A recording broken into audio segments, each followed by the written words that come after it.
Assalamualaikum warahmatullahi taala wabarakatuh dan salam sejahtera.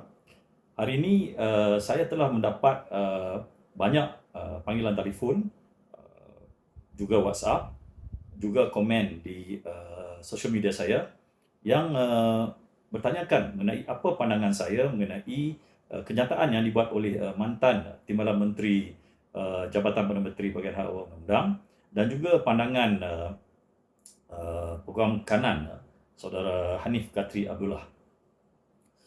Pertama sekali, saya suka kerana satu kritikan yang terbuka terhadap keputusan kerajaan hari ini dibuat. Dan saya juga suka bahawa pandangan tersebut kononnya diasaskan juga dengan pandangan katanya asas demokrasi, ada mengatakan asas perlembagaan, ada juga menggunakan asas undang-undang jenayah. Pertama saya ingin menjawab kenyataan yang dibuat oleh mantan Timbalan Menteri Undang-Undang. Mantan Menteri Undang-Undang mengatakan bahawa MOU tersebut adalah satu MOU yang tidak berperlembagaan dan bermulalah katanya era diktatorship. Pertama sekali, apa dimaksudkan dengan dictatorship? Dictatorship ini apabila seseorang pemimpin itu membuat satu keputusan dengan sendirinya tanpa melalui proses musyawarah, tanpa melalui proses perbincangan. Dan keputusan tersebut ditekan terhadap pengikut-pengikutnya ataupun mereka-mereka yang merupakan subjek dalam konteks yang lebih luas adalah rakyat. Apa yang berlaku dalam konteks MOU ini yang saya lihat ialah pertama sekali, perkara tersebut dibuat dengan secara terbuka di antara ketua-ketua parti yang juga mewakili koalisi masing-masing, yang mana ianya dibincang secara terbuka dan akhirnya sekali dimenterai melalui satu perjanjian bertulis. Dan malah perjanjian bertulis tersebut dengan secara cepat diedarkan secara terbuka dan malah di media-media sosial banyak sudah tular. Jadi apa yang berlaku ini bagi saya adalah satu contoh apa yang dikatakan amalan demokrasi yang mana ianya dibuat dengan secara amat teratur. Bayangkan keputusan-keputusan yang dibuat kesemuanya melalui satu proses perundangan. Malah agreement tersebut saya juga difahamkan di draft dengan secara teratur dengan nasihat guaman. Dan saya percaya pimpinan-pimpinan kanan, baik koalisi Pakatan Harapan itu sendiri, koalisi Barisan Nasional, koalisi GPS, koalisi GRS, saya percaya mereka juga mendapat nasihat guaman yang tepat, yang lengkap untuk menandatangani perjanjian tersebut. Malah apabila kita melihat proses itu ditandatangan, ketua-ketua negeri, malah yang menariknya di sini, Datuk Seri Anwar Ibrahim memberi peluang kepada ketua-ketua koalisi untuk memberi pandangan mereka secara terbuka. Malah kalau kita lihat, Datuk Seri Anwar Ibrahim memberi saya ingat lagi Datuk Ketua Menteri atau Premier Sarawak untuk membuat kesimpulan. Dan malah dikatakan disambut dengan sangat baik. Jadi pertuduhan bahawa berlakunya satu dictatorship oleh Datuk Seri Anwar Ibrahim, saya rasa itu amat meleset. Sebaliknya apa yang saya lihat, bukannya bermula era dictatorship, tetapi bermulalah satu era Malaysia baru dengan ketertiban demokrasi yang amat meyakinkan dan malah dilakukan dengan cara telus. Dan saya yakin rakyat Malaysia perlu berbangga dengan perkara ini, malah apabila perkara ini juga dibuat dengan secara santun seperti mana yang dititahkan oleh Duli Yang Mulia Sri Paduka Baginda Tagore. Itu pertama. Tuduhan yang dibuat oleh Peguam Hanif Katri Abdullah mengatakan bahawa MOU tersebut bukan sahaja tidak berperlembagaan, malah mempunyai unsur-unsur jenayah. Ingin saya katakan di sini, saya percaya apa yang dikatakan oleh saudara Hanif Katri Abdullah itu hanya merujuk kepada sesuatu keadaan yang boleh menjumlah ataupun terjumlah kepada satu kesalahan jenayah. Tapi untuk menjadi satu kesalahan jenayah, seperti yang saya percaya beliau seorang penguat kanan, beliau tahu untuk menjadi satu kesalahan jenayah, apakah elemen-elemen yang boleh menjadi satu perkara itu perkara jenayah. Pertama sekali, dia mestilah daripada niat jenayah, iaitu mens rea. Di sini, niat yang saya lihat di sini hanyalah satu, untuk melaksanakan satu titah oleh Duli Yang Maha Tuan Agong agar merencanakan satu perkara yang mampu membentuk satu kerajaan yang stabil, yang mana dapat membawa negara ini ke satu tahap yang lebih baik. Dan perkara tersebut juga dibuat melalui pendekatan undang-undang dan perlembagaan. Kalau ianya tidak perlembagaan, saya rasa ianya akan dibuat di belakang tabir secara sembunyi-sembunyi, seperti mana yang dibuat sebelum ini oleh pihak Perikatan Nasional, pihak sebelum ini. Sebab itulah timbul keadaan tebuk atap dan sebagainya. Ini tak ada istilah tebuk, ini sangat terbuka. Dan yang kedua, apabila tidak ada niat yang untuk melakukan perkara jenayah tersebut, jadi kita melihat pula apakah tindakan yang boleh terjumlah kepada perkara jenayah tersebut. Kalau saya lihat peruntukan 124 seperti yang dikatakan oleh saudara Hanif Katri,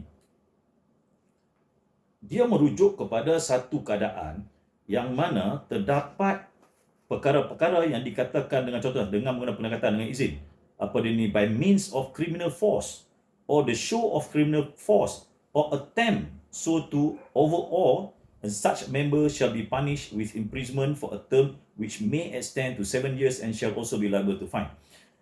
Seksyen 124 ini mengandaikan bahawa dapat satu keadaan sesiapa sahaja yang punya niat with the intention of inducing or compelling or attempting to induce or compel member of parliament or any legislative assembly or any state council. Dia merujuk kepada orang yang dengan punya niat jahat melakukan satu keadaan yang boleh memaksa ahli parlimen maupun pihak adun maupun exco kerajaan, yang mana untuk mereka melakukan satu perkara yang dibenarkan, iaitu untuk melakukan perkara yang dikatakan lawful powers oleh mereka. Dan perkara ini dia mengandaikan bahawa berlaku je perkara yang dikatakan assault, wrongful restraint, berlakulah satu perkara yang mencederakan, satu perkara yang dikatakan halangan, percubaan untuk melakukan wrongful restraint, pengurungan yang salah dan sebagainya. Seksyen ini menggambarkan satu situasi yang bagi saya tidak langsung mempunyai factual metric ataupun fakta-fakta yang dekat ataupun sama dengan apa yang dilakukan semalam. Malah semalam, apa yang ditunjukkan oleh kepimpinan Datuk Seri Anwar Ibrahim, satu perkara yang sangat beradab, satu perkara yang sangat demokratik, satu perkara yang beretika. Jadi bagi saya, kenyataan yang mengatakan bahawa perkara tersebut boleh terjumlah kepada Seksyen 124 Kanun Keseksaan, bagi saya ada satu andaian yang meleset. Jadi saya ingin menjelaskan kepada rakyat Malaysia bahawa kenyataan Timbalan Menteri, kawan saya juga sebenarnya, adalah meleset jauh. Pandangan saudara Hanif Katri, saya hormati beliau sebagai seorang peguam kanan, bagi saya juga meleset jauh.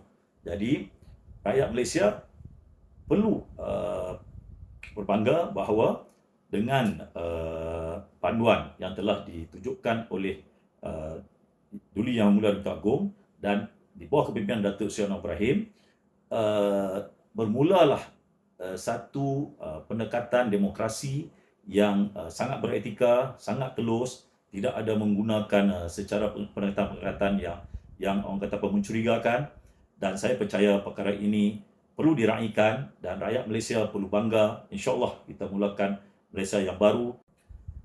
Satu lagi poin tambahan menjawab kepada tuduhan oleh mantan Timbalan Menteri, ialah konteks sistem politik demokrasi di Malaysia ini ialah sistem namanya representative demokrasi, bukan direct demokrasi. Apa maksudnya? Maksudnya ialah demokrasi di Malaysia ini diwakili oleh parti-parti politik. Jadi, mereka yang berparti mempunyai satu lagi disiplin, satu lagi peraturan yang mana diaturkan melalui Akta Pertubuhan. Yang mana perkara-perkara ini ialah satu perkara yang mana akan diputuskan di peringkat parti. Dan parti tersebut yang akan memilih ketua-ketuanya dan parti tersebut yang akan mengaturkan segala urusan-urusan mereka. Jadi dalam konteks ini, apabila ketua-ketua parti, apatah lagi dalam konteks ini bukan saja ketua parti, malah mereka juga adalah ketua koalisi dan mereka juga diwakili oleh Setiausaha Agung, bukan saja Setiausaha Agung koalisi, malah juga mereka juga didatangi oleh pimpinan-pimpinan kanan semasa proses tersebut. Jadi apa yang dituduh oleh mantan Timbalan Menteri tersebut bahawa kononnya kebebasan seorang ahli parlimen seperti mana yang dikatakan dijamin di bawah perlembagaan dan juga di bawah pindaan 49A akan tercemar. Saya mengatakan bahawa pandangan tersebut meleset. Apa yang dikatakan di sini ialah sekiranya kebebasan mereka tersebut dihalang dengan secara salah. Dalam konteks ini tidak ada langsung mana-mana fakta yang menunjukkan bahawa kebebasan mereka itu dihalang dengan secara salah. Hujah mengatakan bahawa peruntukan di dalam MOU tersebut yang mengatakan bahawa seseorang ahli parlimen tersebut sekiranya tidak mengikut keputusan koalisi ketika mana pengundian berlaku, mereka akan diambil tindakan terpaksa mengosongkan kursi mereka dan sebagainya. Itu ialah satu perkara yang diaturkan oleh parti tersebut. Dan perkara tersebut telah diangkat sehinggalah ke meja perundingan di antara koalisi dan koalisi. Dan perkara tersebut telah dimuafakatkan secara terbuka, secara perbincangan, dan ianya telah dimeterai. Jadi, persoalan yang dikatakan dictatorship ini, saya rasa amat meleset. Jadi, saya mencadangkan kepada Timbalan Menteri agar pertama sekali membetulkan keadaan yang sebenarnya, iaitu keadaan di mana Kerajaan Perikatan Nasional ialah kerajaan yang satu-satunya yang saya tahu antaranya di Commonwealth ini yang berjaya menggantung parlimen, yang menggunakan peruntukan duit rakyat tanpa melalui pemantauan parlimen. Dan perkara tersebut bagi saya satu perkara yang tak berani mana-mana Perdana Menteri lain dibuat. Satu. Yang kedua, Perdana Menteri terdahulu tidak berani langsung ke parlimen untuk mengadakan undi percaya ataupun undi tidak percaya.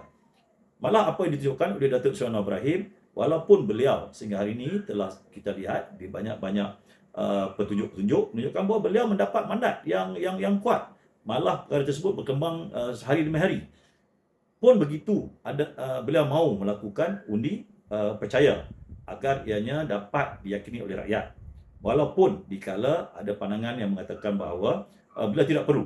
Di sini saya melihat satu contoh pimpinan yang sangat baik oleh Datuk Seri Anwar Ibrahim bahawa akhirnya sekali keyakinan rakyat itu perlu dizahirkan dan beliau mahu menzahirkan perkara tersebut di Dewan. Dan saya rasa ini satu perkara yang membetulkan presiden-presiden kes terdahulu yang bermula daripada kes Tibu Kaluningkan, berlarutan sehinggalah ke